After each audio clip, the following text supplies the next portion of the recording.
여러분 안녕하세요. 반갑습니다. 오늘도 비단금TV는 여러분들과 소통하기 위해서 이렇게 소통을 창에 열었거든요. 자, 오늘은 새로운 분을 모셨습니다. 여러분들 앞에 새로운 분 모셨는데 이분이요, 저도 평양에서 요군 장교 출신으로 있었는데 알고 보니까 저랑 비슷한 경력을 가지신 분이시더라고요. 그리고 아주 대한민국에 저보다 오래된 것 같기도 해서 참 유명한 분이신데 한번 오늘 소개 부탁드리겠습니다. 네. 네, 안녕하세요. 저는, 한국 정차 한 20년 가까이 됐고요. 지금 한국에서 이렇게 생활하는 가정, 사단법인 세터미니를 운영하고 있고, 또 평양 모란봉 이술단을 운영하고 있는, 네, 빛나는 정옥입니다. 아이고, 빛나는 정보. 아주 소개를 아주 빛나게 해주셔가지고, 우리 구독자분들이 기억 속에 쏙 들어가 있을 것 같아요. 근데 제가 조금 궁금한 게 있는 게요. 북한에 있을 때 저랑 비슷한 직책에 있었잖아요. 장교 출신. 네. 어느 소속이었던가요? 저는, 북한에서 장교 활동할 때는 공군에 있었고요. 공군. 예. 와, 대단하십니다. 예. 그러면 뭐 비행 훈련도 혹시 해보셨나요? 조금 낙하 같은 거는 조금 해보긴 했죠. 와. 네. 근데 이렇게 꽁꽁 숨어가지고 살았으니 정말 오늘 처음 이제 유튜브에는 처음 출연하신 거죠? 네네, 그렇죠. 참 오늘 저희 비단금 TV에 출연하셔서 너무 하고 싶은 말이 많을 것 같아요. 근데 이제 그런 생활을 하다가 저도 이제 탈북한 이유와 어떤 나만의 스토리가 있거든요. 뭐 혹시 두만강을 넘을 때라든지 뭐 탈북하게 된 동기라든지 혹시 우리 구독자분들과 소통하고 싶으신 건지 아니면 뭐 어떤 생각이 드시는 건가요? 오늘 나와서? 그럼요. 저도 뭐 이렇게 다른 분들과 같이 어차피 두만강을 넘고 또 뭐 어차피 탈북을 한 그렇죠. 탈북자인 것만큼 네, 그렇죠. 할 얘기가 왜 없겠습니까? 정말 가슴 깊이 음. 가슴에 맺힌 그런 아픔이 너무 많다 보니까 그런 얘기는 좀 조금 아껴놨다가 천천히 하기로 하고. 그래요. 네. 그러면 오늘은 탈북 두만강을 넘을 때 아슬아슬한 정말 우리가 목숨 걸고 두만강을 넘는다라고 해서 뭐 두만강이 아닌 이제는 도만강이라고까지 부르더라고요. 그럼요. 네. 네. 근데 그런 이야기는 좀 아껴뒀다가 훗날에 하시겠다고요? 네. 그러면 오늘 우리 비단금 TV에 출연하셔서 우리 구독자분들과 어떤 이야기를 소통하고 싶으신 건가요? 굉장히 궁금한 점도 많을 것 같고, 네. 또 여기서 또 뭐 저희가 여기 나온 지 또 뭐 처음이고 이래 하다 네. 보니까, 구독자님들도 저에 대한 이런 깊은 이런 뭔가 어디가, 네. 어째서 뭔가 왜 이런 거로 인해서 궁금증이 많으실 것 같아요. 네. 그래서 앞뒤 아픈 마음은 천천히 우리가 구독자님들하고 친해지고 또 가까이지면 그때 소통하기로 하고, 지금은 제가 중국에서 잠깐 또 이렇게 한 10개월 정도 정착하면서 있었던 일, 그런 일을 좀 한번 펼쳐볼까 이렇게 생각합니다. 야, 중국에 10개월 정도 있었으면 그리 뭐 오래 있지는 않았는데 혹시 10개월 동안에 뭐 사연이 있었던 건가요? 그때 이야기를 하겠다라고 하니까 그 어떤 사연이 있으신 건가요? 그럼요. 중국, 저는 이제 뭐, 어차피 군인 생활하다가, 또 이렇게, 생각지 않게, 또 뭐 우리가 탈북한 이런 우리 세터민들이 많지만 서로가 각각 그 오는 그 가정은 다 그렇죠. 틀리잖아요. 맞아요. 예. 예, 그런 속에서 저는 마음 아프게 이렇게 도망강을 잘못 넘어와가지고 중국 생활을 이렇게 하면서 제가 10개월을 이렇게 했지만 중국에 넘어와서 제가 또 이렇게 사회와 소통이 잘 안 됨으로써 중국 생활을 하는데 엄청나게 어려움을 많이 겪었지요. 그래야 하면서 제가 이제 또 중국에서 공항한테도 몇 번 잡혔던 이런 일도 있었어요. 공항한테. 네. 공항 소리 하니까 저도 네. 지금도 속이 그 불안과 초조와 그 공포에 질려가지고 중국에 짧은 기간에 저도 있었지만 그때 그 추억이 막 되살아나곤 하는데 솔직히 우리 탈북민들이 중국에 있으면서 공안의 위협을 받지 않은 분이 별로 없는 것 같아요. 그럼요. 네. 저보다 많은 사람들이 더 아픔과 슬픔, 우리가 옆에서 들으면은 차마 듣지 못할, 들으면은 정말 가슴을 치고 마음 아픈 이런 이야기들이 많지요. 하지만 그 중에 또 저도 또 그게 또, 그렇게 깊게 그렇진 않다고 하지만도 거기에 또 좀 이만큼 또 좀, 예, 그러면 되지 않을까.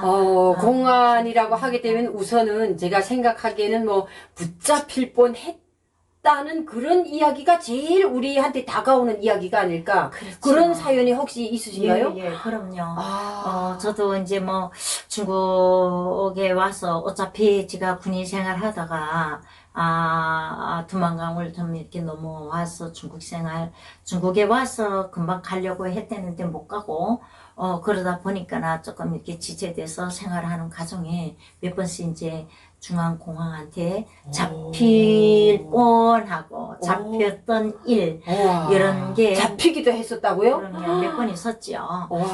그래야 했지만 그 중에 내가 다 이렇게 털어놓고 얘기할 수는 없으니까 그 중에서 한 두 가지 이렇게 이야기 나누려고 합니다. 세상에 네. 막 기대되는데요. 근데 혹시 막 그 아슬아슬한 순간을 넘겼던 아주 그 막 위험천만한 순간, 그 어싸갔던 순간, 이런 순간들이 있으면 한번 좀 부탁드릴게요. 그렇죠. 제가 그 중국에서 이렇게 그 넘어가지고 얼마 안 됐을 때, 그 중국 그 공항에 쪽에서 그 무슨 이런 그 뭐라 할까요? 중국 쪽에서는 무슨 그 큰 행사가 있을 공지, 때는 공지 무슨 이런 말하면은 이렇게 뭐 선포 예 그래가지고 중국 쪽에 그 거주하고 있거나 체류하고 있는 탈북자들을 다 묶어서 북한으로 내보내라 하는 이런 명령이 떨어져 있던 그 포고문 같은 북한의 포고문 같은. 예. 그때 제가 아마 거기에 있었던 것 같아요. 그럴 때, 공안이 저희 집에 이렇게 들이닥친다는, 이미 전에 그 얘기는 들었지만도, 급히 피하려고 하다 보니까 숨을 데가 없더라고요. 그래서 저는 이불장에 막 뛰어 올라가려고 하는데 경찰이 문을 탁 열고, 딱 문을 여는 순간 저는 발을 하나는 올려놓고 하나는 땅에 떨어져 있고 그 카탕이 이렇게 처해 있지만 제 발이 아마 보였는가 봐요. 엄마야. 그래가지고 경찰이 저를 보고 야 함흥이야 평양이야 빨리 나와. 어머? 함흥이야 평양이야? 예. 그 얘기 듣는 순간 이 사람이 얼마나 우리 탈북자들을 그렇게 잡아봤으면 평양 함흥을 다 알겠냐고. 그 얘기를 듣는 순간 가슴을 팍 치면서 저는 그 같은 그 안에서 막 서뚝 나오진 못해도 하나님이 계시고 막 이런다면 저를 살려달라고 막 제발 이렇게 빌었었어요? 빌었죠. 그 사람을 내가 보는 그 순간 그 눈길이 아마 뭔가 간절하게 나를 살려달라 이런 뜻을 아마 보였던 것 같아요. 그러나 저는 이제 딱 부딪혀서 얘기를 딱 하는 순간 저도 같은 군인이었었고 나도 이렇게 했는데 뜻하지 않게 내가 두만강을 잘못 넘어와서 이래 있는데 내 발로 내가 건너가게 좀 해달라 간절하게 부탁을 했는데 그분이 그래도 저를 이렇게 문의를 하더니 좀 이렇게 숨어서 이렇게 좀 잘 지내라. 이렇게 해서 제가 거기서 간신히 살아났던 운명적인 이런 일도 있죠. 아니, 길지도 않은 10개월 동안에 그런 일이 있었다는 게, 근데 이제, 그래서 어떻게 풀려나신 거예요? 그래가지고 그 공항 그 분이 고맙게도 저한테 많이 이렇게 베풀어가지고 그 옆에 공항 분들도 많았지만 저를 이제 뭐 이쪽으로 이렇게 좀 잠깐 오라고 해가지고 뭐 몇 가지 문의를 하고 이래 하면서 저를 잘 이렇게 말투나 이런 거를 좀 바꿔서 이렇게 지내라 이래 하고 하면서 저를 간신히 그래도 봐주셔가지고 어머. 나 그분한테 너무 감사하더라고요. 예. 그래서 그 이후는 어떻게 됐어요? 더 알고 싶은데. 그 이후로 제가 그날 저녁으로 도망갔죠. 그게 다른 데로. 무서워가지고. 그게 또 다시 그 자리에서 잡힐 것만 같고 해가지고 제가 다른 지역으로 바꿨어요. 바꿔서 다른 지역으로 갔지요. 근데 그렇게 10개월간에 정말 그렇게 아슬아슬한 일을 당하면서 또 이제 두 번 다시 붙잡히면 우리는 그런 게 있잖아요. 이제 뭐 붙잡혀서 북한에 나가면 우리는 못 산다, 죽는다, 막 이런 공포감. 그런 것도 있죠. 그렇게 해가지고 또 거기서 간신히 살아나서 다른 지역에 가가지고 제가 또 경찰이 온다고 막 이렇게 저한테 전화가 왔어요. 그래가지고 빨리 숨어라.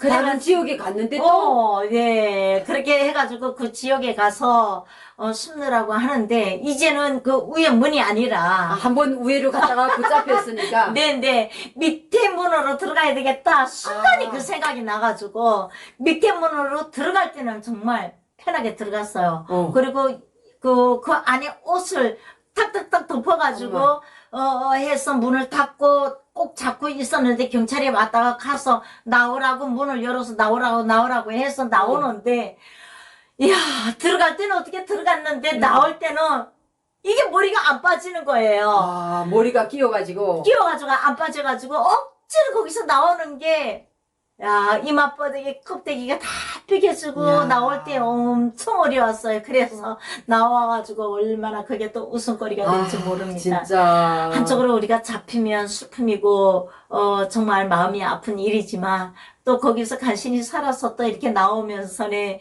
숱한 사람들이 또 막 빼주고 어쩌고 하면서네 그게 또 한바탕 또 웃음거리가 되고 이런 또 오늘과 같이 이 유튜브에 이렇게 나와서 내가 또 이런 이야기를 할 수 있는 또 이런 줄거리가 되더라고요. 네.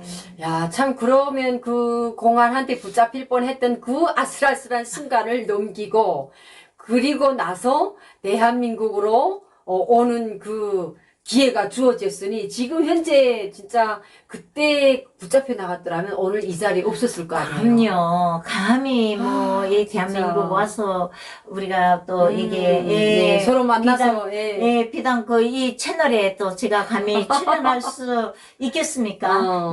그리고 또 우리가 또 이렇게 인연이 돼서 이 프로그램에 나오기까지 참 이런 순간 저런 순간을 넘겨서 또 대한민국에 와가지고 또 이렇게 우리가 생활을 하다 보니까 우리가 비당금 그 채널에도 나오게 됐고 또 여기 나와서 또 우리가 서로가 소통하고 또 구독자님들하고 소통을 하다 보면은 더 좋은 이거보다 더 앞으로는 더 많은 이야기를 나누지 않겠나 이런 생각이 듭니다. 근데 이런 기회를 통해서 우리가 지난 기간에 겪었던 아픔과 슬픔도 많이 치유가 되고, 또 소통을 하는 과정에 이제는 추억으로 남는 그렇죠. 그런 시간이고, 그래서 지금은 당당한 대한민국 국민으로 이렇게 살면서, 그리고 또 제가 좋은 것은 같은 그 북한에서 장교 출신으로 있었다는 그런 거에 또 있어가지고 너무 좋은 것 같아요. 그래서 오늘도 정말 나와 주셔가지고 비단금 TV에 출연하셔가지고 정말 그 말 못할 사연이기는 하지만 그래도 그때 당시 얼마나 무서웠을까, 그리고 얼마나 공포스럽고 북한이라는 사회에 다시 되돌아갈 때는 어떤 처벌이 기다리는지를 알고 있기 때문에 그 순간순간이 저도 막 가슴 저리게 그때의 심정이 느껴지거든요. 네. 그래서 오늘 그때의 순간을 넘겼기 때문에 오늘 당당한 대한민국 국민도 오늘날 이렇게 여러분들과 소통하는 시간 되지 않을까 그렇습니다. 생각을 합니다. 네. 네, 오늘도 출연해주신 우리 교수님께, 우리 단장님께, 회장님께, 아니 왜 교수님 같은 그런 분위기여가지고, 네, 감사합니다. 네, 다시 한번 네. 감사드리고요. 네. 다음 시간도 또 이야기할 거 있겠죠. 그럼요. 많죠. 네네. 네. 그래서 다음 시간도 기대해 주시고요. 여러분 다음 시간에 뵙겠습니다. 오늘도 시청해 주셔서 감사합니다. 감사합니다.